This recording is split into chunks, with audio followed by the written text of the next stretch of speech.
बिस्मिल्लाहिर्रहमानिर्रहीम अस्सलाम वालेकुम। आज की वीडियो में हम बात करने जा रहे हैं पोइम प्रोस्पाइसी पे, जो कि लिखी गई है रॉबर्ट ब्राउनिंग की जानिब से। Robert browning was born in 1812 and he was died in 1889।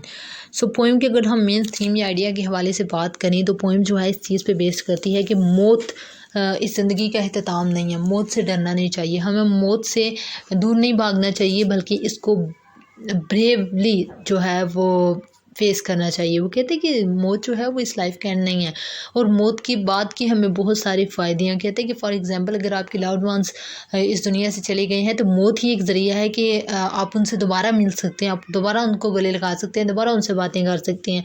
और जो है वो वो कहते हैं कि इस फैक्ट को भी आप महसूस करें, फील करें और फेस करें कि मौत तो हर एक को आनी है और हर एक को किसी न किसी दिन आनी है। तो क्यों ना इसको एक करेज, एक ब्रेवरी के साथ फेस करें, ना कि इसको जो है वो बहुत डर के और खौफ और उसके आलम में फेस करें। तो वो कहते हैं कि एक जो फैक्ट होता है, एक जो हकीकत होती है, उसको बहुत ही एक मैनली तरीके से आपको फेस करना चाहिए।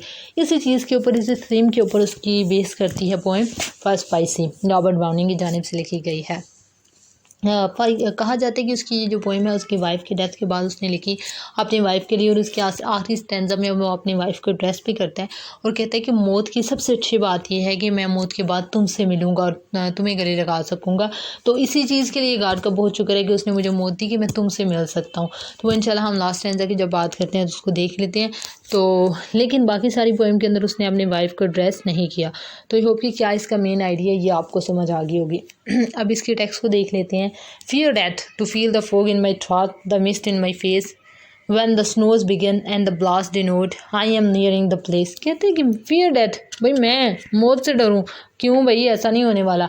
मैं मौत से क्यों डर जाऊं? ऐसा तो कभी नहीं हो सकता। इसलिए मौत से डर जाऊं कि मौत जो है वो मेरे गले में फंदा डाल रही है, या मेरे चेहरे पे ऐसे एक कराहियत महसूस हो रही है, या मेरे जिस्म की हरारत ख़त्म हो रही है, या फिर तेज़ आंधियाँ बता रही हैं कि मेरी मौत करीब आ रही है। कहते हैं कि इन सारी अलामात से मुझे कोई फ़र्क नहीं पड़ता, मैं मौत से नहीं डरने वाला। मौत मेरे लिए बहुत छोटी चीज़ है। फिर वो कहता है जी, the power of the knight, the press of the storm, the post of the foe, where he stands the arch fear in a visible form, yet the strong man must go। कहते हैं कि ठीक है, मौत अपने अंधेरे, अपनी ताकत, अपने तूफान, अपनी तुंदही के साथ हमारे सामने खड़ी होती है, और मौत की तकलीफ़ दुनिया की किसी भी तकलीफ़ से बहुत बड़ी होती है। जब इंसान की जान निकाली जाती है तो कहा जाता है कि वो बहुत ही अजियत नाल का लम्हा होता है, और मतलब बहुत पेन होता है उसमें। अल्लाह ताला उस तकलीफ़ से बचाए हमें। तो ये चीज़ है। वो कहते हैं कि बेशक बहुत वो एक खौफ का पैकर बनी होती है मौत, लेकिन yet the strong man must go, लेकिन एक मजबूत शख्स जो है वो दुनिया से जाने का जब फैसला करता है तो वो करेज और ब्रेवी के साथ जाता है। For journey is done and the summit attend and the barriers fall, though a battles to fighter the garden began, the reward of it all। कहते हैं कि ज़िंदगी का सफ़र जो है ना वो ख़त्म हो चुका है, और अब हम उसकी ज़िंदगी की चोटी पे, हम उसके अख्ताम पे, हम उसके टॉप पे पहुंच चुके हैं। कहते हैं कि अगरचे इनाम और उसका जो रिवार्ड है वो हासिल करने के लिए एक और लड़ाई मुझे लड़नी पड़ेगी इन तमाम जद्दोजहद के इनाम के लिए, और वो इनाम क्या होगा? Meeting with the loved ones. I was ever a fighter so one fight more. कहते हैं कि मैंने ज़िंदगी भर मेहनत की है, ज़िंदगी भर लड़ाइयाँ लड़ी हैं, ज़िंदगी भर जो है वो एक जंगजू रहा हूँ, तो एक जंग और सही, मौत की जंग, the best and the last. कहता है कि ये बेहतरीन जंग होगी, क्योंकि जितना ही उसके अंदर ख़तरा होता है ना एक फ़ाइटर के लिए फ़ाइट में, उतना ही उसको ज़्यादा डेयरिंग वो लेता है, और उतना ही ज़्यादा वो उसके लिए डेयरिंग और थ्रिलिंग उसके लिए वो चीज़ रहती है। I would hate that death bandaged my eyes and forbore it bade me creep past, no let me the whole of it fell like my peers the heroes of old। कहते कि मुझे तो बड़ा अफसोस होगा कि मैं मौत को एक आंखों में बंधी हुई पट्टी और बिल्कुल लाचारी और उस चीज़ के साथ फेस करूं।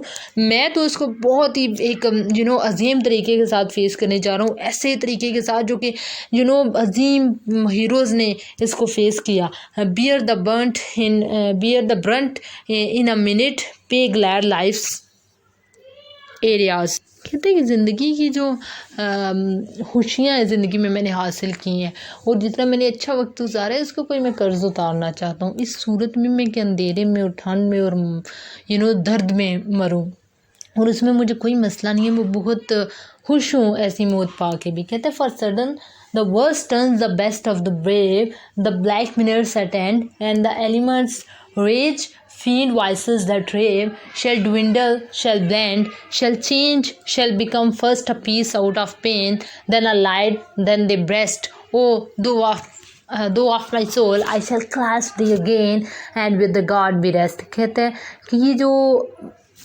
ये जो सिनेरियो है, ये जो चीज़ें हैं, ये अचानक बदल जाएगी। ये मौत की जो तलखी है, ये जो मौत की स्याही है, ये जो मौत का साया मेरे ऊपर आया हुआ है, ये जल्दी ख़त्म हो जाएगा। ये जो एक तूफ़ान सा मुझे अपने इर्द गिर्द नज़र आ रहा है, ये भी ख़त्म हो जाएगा। ये जो मुझे अपनी तरफ कुछ लोग नज़र आ रहे हैं, कुछ शैतानी बदरूहें नज़र आ रही हैं कि जो वो मुझे मेरा मजाक उड़ा रही हैं और मुझे ऐसे मज़ीद रेबल करने के लिए उकसा रही हैं। कहते हैं ये सारी चीज़ें जल्दी ख़त्म हो जाएगी, क्योंकि दुख दर्द से ही जो है ना वो पीस निकलता है, और जो है वो ये जो सारी परेशानियां होती हैं उन्हीं से एक अच्छी चीज़ निकलती है। तो वो कहते हैं तुम फिक्र ना करो है मेरी अजीम रफ़ीक हयात, मैं बहुत जल्द आऊँगा और मैं तुम्हारे सीने से लग जाऊँगा, और जो है वो फिर हम एक दूसरे को मिलेंगे, क्योंकि हम दोनों एक दूसरे की रूह हैं, रूहें कभी एक दूसरे से जुदा नहीं होती। और जब मैं तुमसे मिलूँगा तो मैं फिर बहुत खुश होऊंगा। कहते हैं कि बाकी सब खुदा के पास होगा, यानी मैंने खुदा के ऊपर सब कुछ छोड़ दिया है, और जो और मुझे उम्मीद है कि खुदा मुझे और तुम्हें मिलाएगा, और जो है वो हमारी एक हैप्पी एंडिंग होगी, और फिर हम जो है फॉरएवर इकट्ठे रहेंगे हेवंस में। तो ये चीज़ थी फियर ऑफ डेथ को निगेट करने के लिए लिखी गई पोएम रॉबर्ट ब्राउनिंग की जानिब से, जो कि उसने अपनी वाइफ के ऑनर में लिखी है जिसकी वफ़ात हो जाती है। तो आई होप कि आपको क्या मेन थीम है स्टोरी का वो समझ आ गया होगा, और इसकी टेक्स्ट भी मैंने समझाने की कोशिश की है। तो आई एम होपिंग कि आपको समझ आ गई होगी।